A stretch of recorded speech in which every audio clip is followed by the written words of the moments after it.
உலகம் எனக்கென்றும் விளங்காதது, உறவே எனக்கென்று விளங்கானது.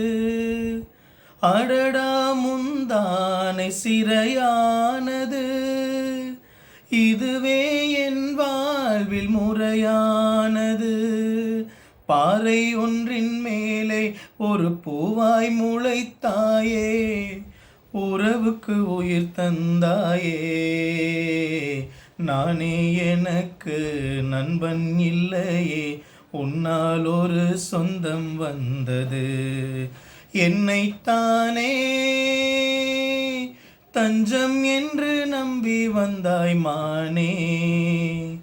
உயிர் பூவெடுத்து ஒரு மாலையிடு, விழிநீர் தெளித்து ஒரு கோலமிடு. என்னைத்தானே தஞ்சம் என்று நம்பி வந்தாய் மானே.